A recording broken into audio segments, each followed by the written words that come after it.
One night Sultan Mahmud went walking among his subjects after taking off his royal clothes and putting on ordinary clothes. He came upon a group of thieves who were consulting amongst themselves. On seeing him, they asked him, "Who are you?" The king replied, "I am also one like yourselves." They understood that to mean that he was also a thief like themselves and allowed him to join their company. They, then, continued the conversation amongst themselves. It was decided that each one of them would explain his specialty, skill that he possessed so that at the time of need, a task could be put before accordingly. One of the thieves said, "Friends, I have a special gift in my ears, that whenever a dog barks, I fully understand what he says." The second one said, "I have a special gift in my eyes, that whatever I see in the darkness of night, I am able to recognize it in the light of day." The third one said, "I have this specialty in my arms that through the strength that lies in my arms, I can make a hole in the strongest wall, to enter a house." The fourth one said, "I have a special gift in my nose that by smelling the sand on the ground I am able to ascertain whether there is any treasure buried underneath it or not. It is just like in the case of Majnun, who without being told, merely by smelling the ground, got to know where Layla was buried." The fifth one said, "I have such strength in my hands that no matter how high a building is, I can climb along its walls with my rope ladder and easily enter into it." Thereafter they all asked the king, "O man, what special gift do you possess which we can make use of in our thieving activities?" The king replied, "I have this specialty in my beard that when criminals are handed over to their executioner, I merely shake my beard and they are immediately set free. In other words, if as a show of mercy I shake my beard, the criminals found guilty of murder are set free." On hearing this, the thieves said, "Oh, you are our leader, on the day of difficulty. You will be our only means of salvation. In other words, if we are arrested, then through your blessings we will be saved. Now we do not have to fear, because the rest of us had the special gifts that would help us in our thieving exploits, but none of us had the means of granting safety from punishment.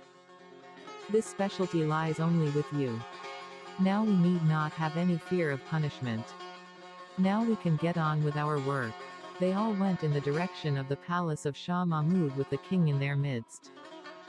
Along the way, a dog barked and the one who understood the dog's language translated, "The king is also in your midst."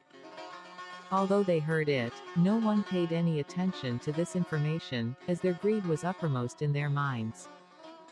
One of them smelled the ground and explained that this is the royal palace. There is a treasure in this place. The other one threw a rope ladder against the wall. The other one made a hole in the wall and they all entered to rob. Afterwards, they divided the loot amongst themselves and hastily each one of them went to hide his share of the spoils. The king noted each one's description and found out where each of them resided. He left them and secretly re-entered the royal palace. The following day the king related the entire story to his courtiers. Thereafter he sent the policemen to arrest them and to inform them of their death sentence. When they were brought before the court with hands bound together, they were all trembling in fear before the king's throne. However, the thief who had this special gift of recognizing anybody during the day whom he had seen during the darkness, was quite at ease. In him, together with the signs of fear there were also signs of hope.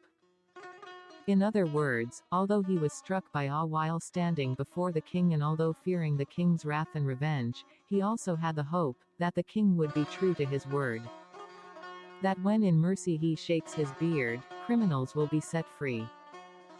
Furthermore, he also had the hope of setting free all his companions because the king will surely not turn away from all those whom he knew and recognized. This person's face was changing from yellow to red. As within himself the feelings of fear and hope alternated.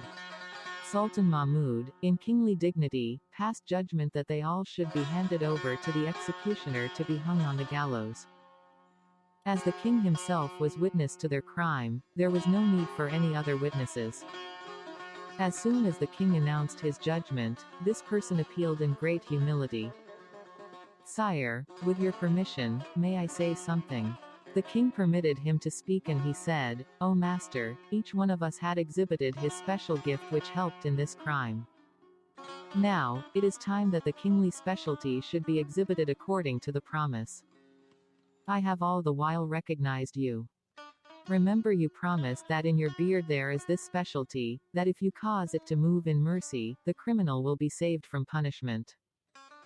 Hence, O king, shake your beard, so that through the blessings of your grace, all of us may be saved from punishment. Our specialties have brought us to the gallows.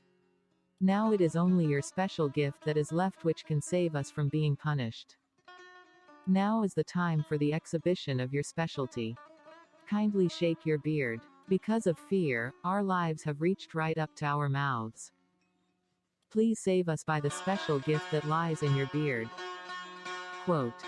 Sultan Mahmud smiled at the plea and became filled with mercy and grace as he heard this pitiful admission of guilt.